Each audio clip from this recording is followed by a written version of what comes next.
검찰의 조국 법무부 장관 후보자에 대한 수사가 파문을 낳고 있습니다. 민주당은 검찰이 전례 없는 행위로 나라를 어지럽혔다고 강력히 비판했는데요. 국회 연결해 보겠습니다. 최덕재 기자. 네, 민주당이 조국 후보자에 대한 검찰의 압수수색을 강력히 비판하면서 긴급 대책을 마련하기로 했습니다. 민주당은 어제까지만 해도 우려를 표명하는 수준이었지만 오늘은 검찰이 조직적으로 개혁에 저항하는 것 아니냐며 강도 높은 메시지를 내놨습니다. 이해찬 대표는 검찰이 압수수색을 하면서 관계기관에 협의를 안 하는 전례 없는 행위가 벌어졌다며 나라를 어지럽게 하는 길이라고 비난했습니다. 이인영 원내대표도 검찰을 향해 개혁에 대한 내부 반발이 아니길 바란다는 여론을 명심하라고 경고했습니다. 조 후보자를 향해선 청문회에서 사실을 밝히고 임명이 되면 시대적 소명을 위해 전력을 다해야 한다고 밝혔습니다.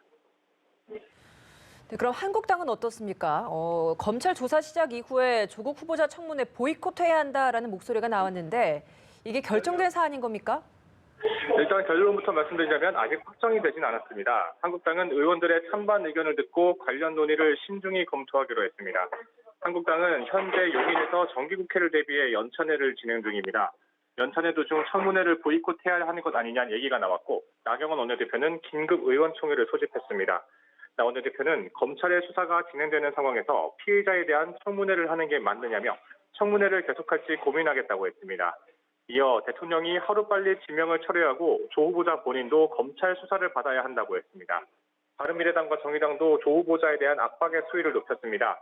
바른미래당 손학규 대표는 검찰이 민심이 돌아서는 것을 알고 칼을 휘두르기 시작했다고 했고 정의당 김종대 수석대변인은 당원과 지지자들 사이에서 부정적인 기류가 높아진 건 사실이라고 했습니다. 이런 가운데 조 후보자 증인 채택을 둘러싼 여야의 신경전도 계속되고 있습니다. 관심사는 조 후보자 가족을 증인으로 채택할지 여부인데 민주당은 후보자 가족을 청문회장에 세운 전례가 없다며 강하게 반발했습니다. 반면 한국당은 조 후보자의 부인과 딸의 지도교수인 노환중 부산의료원장 등을 증인으로 요구하고 있습니다. 지금까지 국회에서 전해드렸습니다.